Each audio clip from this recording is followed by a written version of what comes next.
Michael Kaskey-Blomain, CBS Sports, covers the 76ers, and he joins us now on the Boardwalk Honda Hotline. And, Mike, we'll start with the possibility of, in your mind, where the league's possibilities stand right now on coming back, playing regular season games, and having some semblance of a normal playoff. Is that starting to diminish in your mind? Yeah, Mike, I think it's absolutely diminished. I think the possibility of any sort of a normal playoff at this point is, almost out the window when you consider the fact that the playoffs were supposed to be starting in less than 2 weeks from now. I think obviously as more time goes by without a clear, potential end date to the situation that we're, all going through right now, I think it just becomes less and less likely and more, the league are going to have to consider more kind of outlandish or, off the cuff type scenarios, whether it be, best of, one or best of three all the way through, single elimination, sudden death, something like that. But it certainly seems like the longer this goes, the less chance that there is that the season is going to be, anything normal when it resumes, if it does at all. Yeah. Now, I know that Mark Cuban had said a couple of weeks ago, hey, I'll do the over-under in June with the hopefully mid-May. He kind of backtracked on that the other day.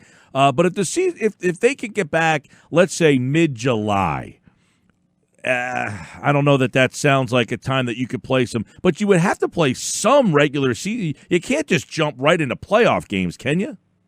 No, I don't think so, Mike. And I think that's something that the players are concerned about too.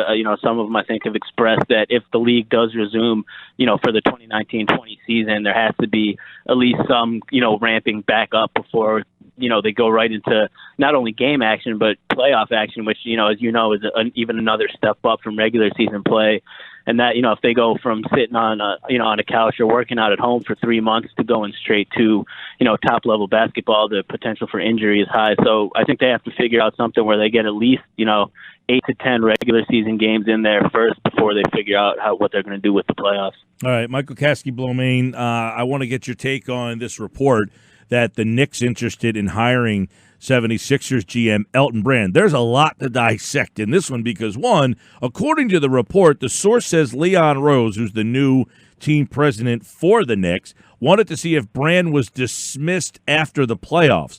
So how much of a potential do you think that is even for Brand to be fired by the 76ers? I don't think it's really high, Mike. From what I've been able to gather, if any sort of move was going to be made to the infrastructure of the Sixers outside of the roster, I think Brett would be the first guy to go. They've obviously Brett's been there through Sam Hinkie's tenure, through Brian Colangelo's tenure, now through all of Elton's tenure. Obviously, the front office is the one that put Elton in place here, and I think to move up again from him to a fourth GM in this time period is not something that they're super eager to do. So I think if it came down to it, obviously the playoffs were going to be the measuring stick for the Sixers, and we don't know at this point if that's going to happen or not. If they if the playoffs went down and the Sixers lost in the second round again, it'd be pretty easy to say Brett's gone, or if they went to the finals, it'd be easy to say, Brett's going to stay. But at this point, if we don't know what's going to happen, it's kind of tough to tell, how the front office and ownership feels at this point. Did Brett do enough to save his job at this point if the season doesn't continue? I think is the biggest question for them. But I think in terms of them moving on from Elton after this season would be, pretty unlikely. All right, so what about the scenario of, hey, the Knicks really want Elton Brand, they make him an offer. Would the Sixers be willing to let him get out of his deal here and say, you know what, we don't hate Elton. Now, the reports are that they're very happy with him, so I don't think this is likely the way it sounds anyway. But if, let's say there was a trade possibility, would the Sixers be like, you know what, he brought in Horford, that hasn't worked. He traded for Butler, and then had to trade him again because it didn't fit really well. Hey, he tried a lot. These all sounded good, but we're still not thrilled with where we are.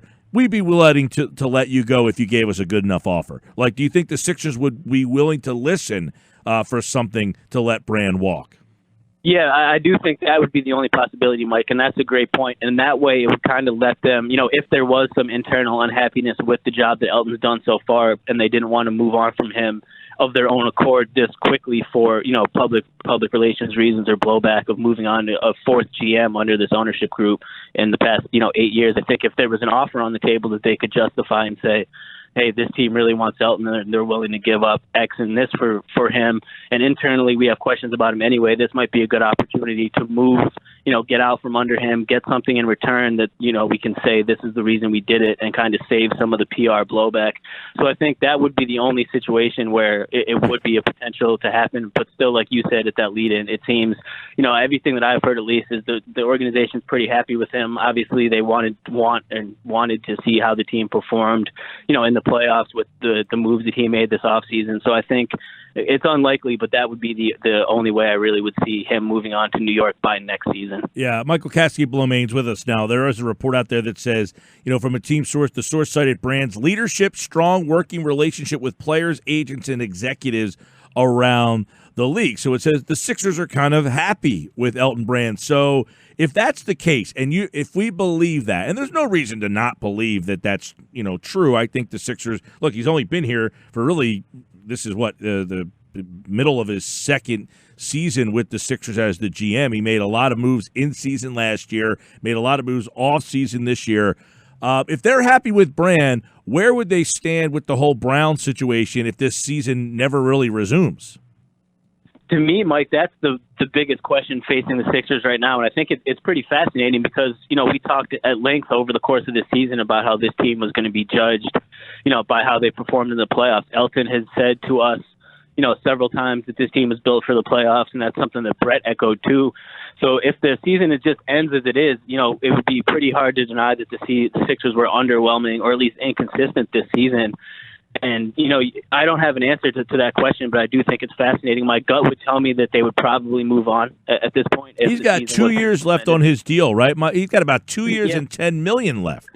Yeah, 2 years. So, it would be more of them having to swallow the cash. But ultimately, I think if that's a situation where they feel like they need a new voice, and there's all these external voices, calling they should trade Joel, they should trade Ben. What I do know, at least what I've been told, is that before either of those things would happen, a new coach would be put in place. Brett obviously has been the only coach that Joel has had in the pros, only coach that Ben has had in the pros.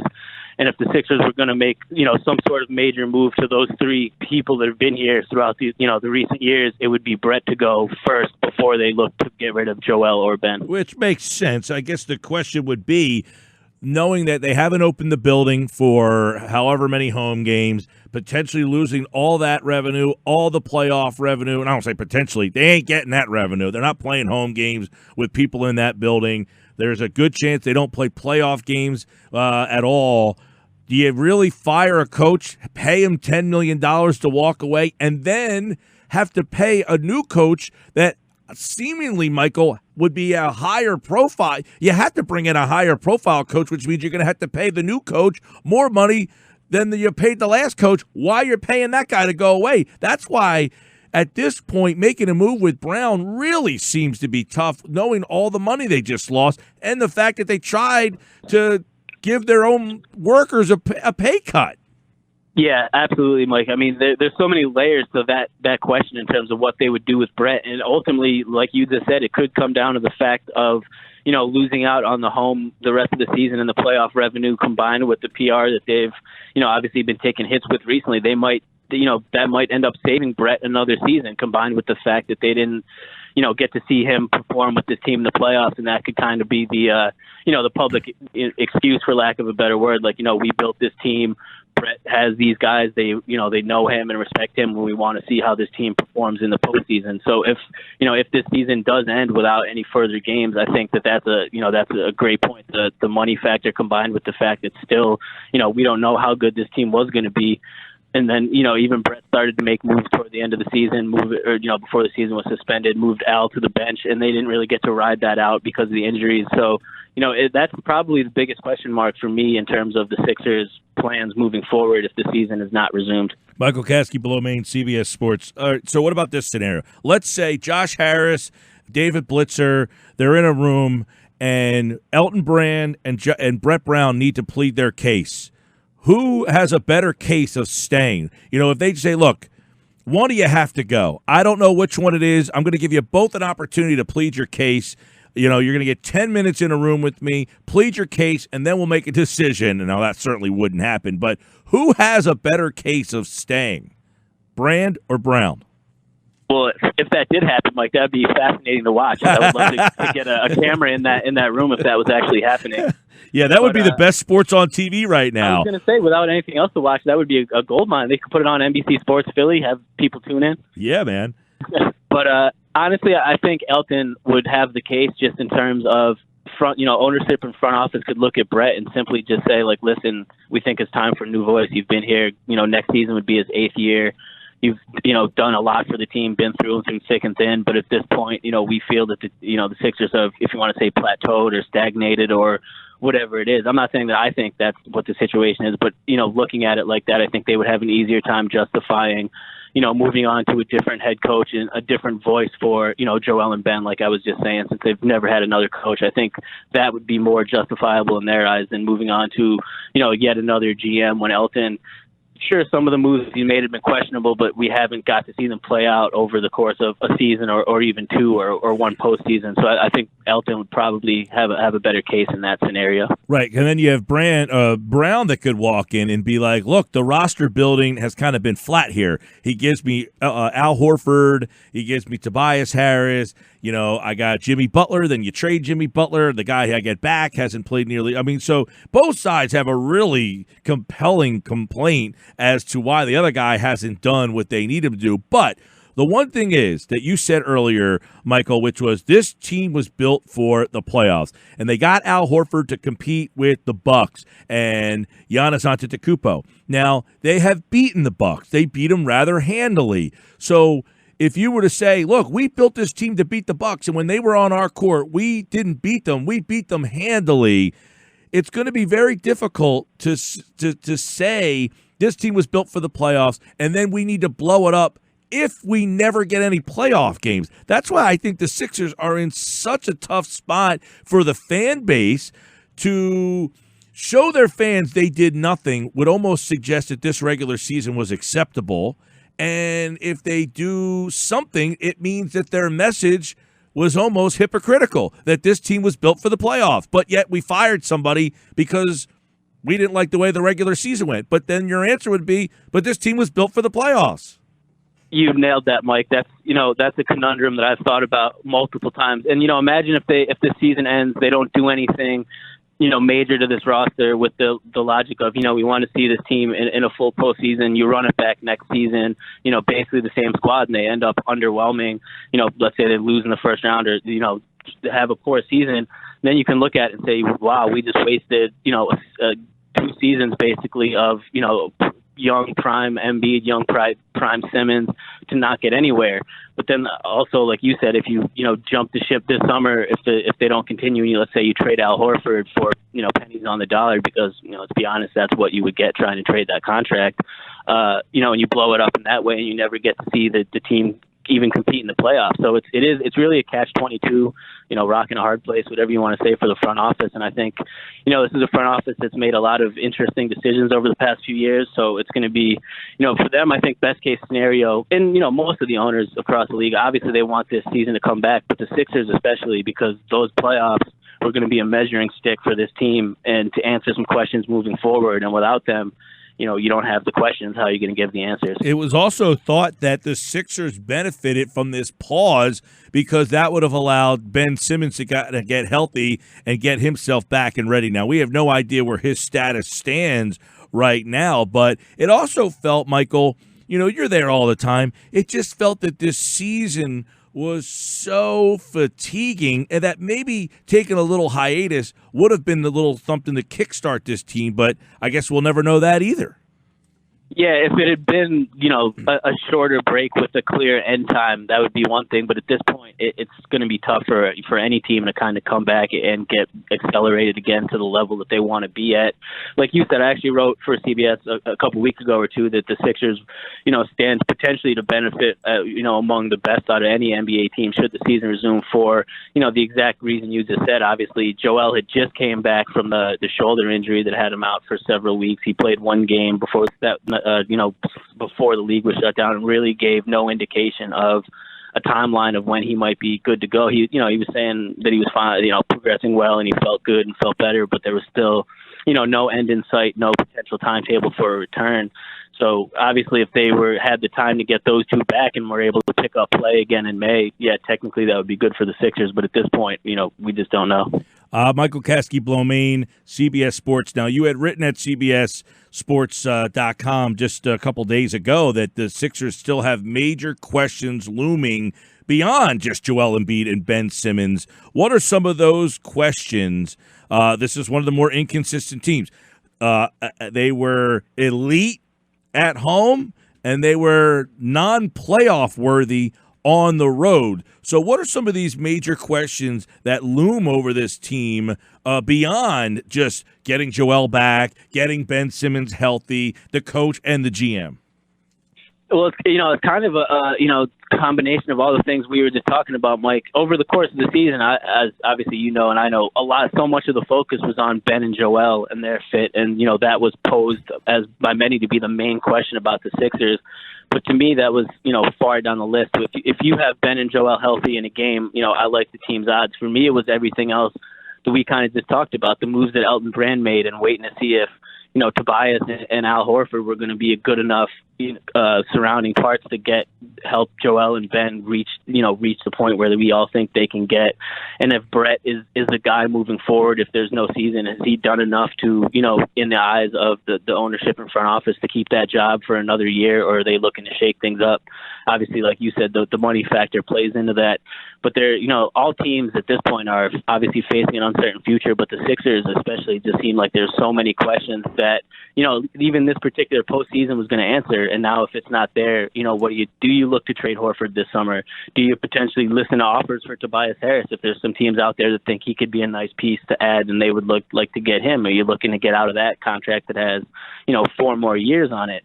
Is Brett the guy? Is Elton the guy? There's just so many questions that need to be answered for this team. And if, like we just said, if there's no playoffs, I don't know how you really go about answering those questions. MKB, how much has this season put some concern into your mind about the ownership group? Meaning, maybe they meddle too much. Maybe they have their hand in too much. Maybe they control too much. Maybe they have too much say. It's not something that I don't think was really considered during the process years. I don't think it was really considered all that much during the Colangelo years, but is it something that we might need to start to evaluate more now?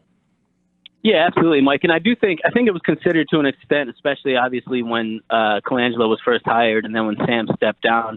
I think there was definitely some questions about the ownership taking listening to Adam Silver, getting involved in the basketball business of the team, inserting first Brian's dad, and then bringing Brian in. I think there was questions there, but overall, I do think there's obviously questions. Way aside from the PR issues that they're having right now, it's just a question of, they seem to be kind of half in and half out sometimes, it seems, in terms of the Sixers. Like they're willing to give a leash, but then if the public blowback isn't good, they're looking to make adjustments rather than kind of just going with the flow of things. So obviously there's already fans. If you're on Twitter enough, you see people chanting for them to sell the team or move on. And it's not a James Dolan situation where they're necessarily, blatantly detrimental to the franchise or anything like that. But I do think it's fair to ask at this point if there was a different owner, like a Mark Cuban, who's involved and invested in the franchise, but also kind of lets the basketball ops people do what they want to do. And he has the basketball knowledge himself. You wonder if a guy like that could, potentially help the team more than the, Harris Blitzer, group has thus far. Yeah, it's weird because so many times you don't take consideration the ownership group until bad things happen. And I guess, because of this team not going down the road we all thought they'd be going down, you start to try to say, well, is it this or is it that? And I guess that's when ownership kind of comes into play when, hey, there's talent. They have a good team. They've made a lot of moves. Why isn't this working? Well, it's got to be something else. And you look at that ownership group and you wonder. But it's weird because it seemed that the ownership group was embraced, at least by the process fans, as, hey, that ownership group allowed Sam to kind of do what he wanted to do until he didn't. And at that point, there seemed to be a little bit of a rocky relationship, but not this get these guys out of here type of relationship. But now it seems like as the team is expected to win, that the ownership group is now kind of becoming looked at a little, closer and closer.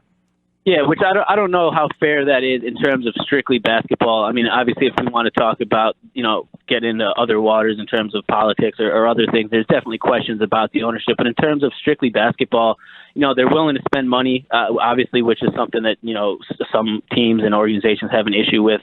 They obviously went, allowed Elton and everything to go all in this past summer. They're going to be heavily in the luxury tax. I remember Josh Harris last summer, after the deals were signed, he was asked specifically about, going in the luxury tax for the foreseeable future. And he basically said as long as the product is good and the team's winning, they don't have a problem with it. Obviously, they don't want to be paying a ton of money for a team that's not a contender. But, so in terms of basketball, that's one of the most important things. And they have at least allowed, they have spent the money necessary to build this team up. So, like I said, it's not a James Dolan situation where I think they're, detrimental to the team right now. But it is fair to question as time goes on if the team, continues to this past couple of seasons for the Sixers have been, really, interesting seasons. And if they continue along that way, I think it would be fair to question if a different ownership would kind of just steady the waters a little bit and then in turn let the basketball product kind of just rise to the top. It has been this season has been exhausting. I mean, the last couple of years, yeah, the rise has been fun. There was not this it seems that every error, every mistake, every turnover, every bad timeout, every lack of timeout, it's just exhausting. It was almost a refreshing to have the pause button. Now, you wish the pause button was unpaused already by now, and I don't see that happening anytime soon. But that being said, this season was just not fun. It has not been a fun season for the 76ers. But that being said, I will take a process beating right now just to get some hoops back on the television. Oh, yeah. I said I'd take a Sixers road game. I'd watch them go on the road to get some hoops right now. Michael Kaskey-Blomain. So I'll ask you, would you be stunned if Elton Brand was the GM of the Knicks next season? Stunned? Yeah. Not stunned. I'd be surprised. I think, it wouldn't be the craziest thing in the world given, kind of what we were talking about and the fact that if they were that interested and they, offered the Sixers something that they could get in return. I don't think it would be the most outlandish thing. The fit, I understand why the Knicks want him. Obviously, they went in a direction with Leon Rose. And he has an agent background, that side of the business. He doesn't have the basketball background. Elton Brand, regardless of how his moves worked out with the Sixers, he's a guy that's respected around the league. He's respected by the players. He obviously played with and against a lot of the guys in the league now, where they watched him growing up, and he was well respected during those times. So it makes sense why the Knicks would want to bring him in after giving Leon Rose the control. So I wouldn't be stunned, but I would be surprised. All right, MKB, hopefully you're doing all right with no hoops, and we'll certainly catch up here shortly. And hopefully it's about the NBA making plans to come back. And we appreciate the time as always, pal. Yeah, for sure, man. Thanks for having me on. The Real Mike KB on Twitter, Michael Kaskey-Blomain. Of course, you can check him out at CBS Sports, and he, like all guests, appeared via the Boardwalk Honda hotline.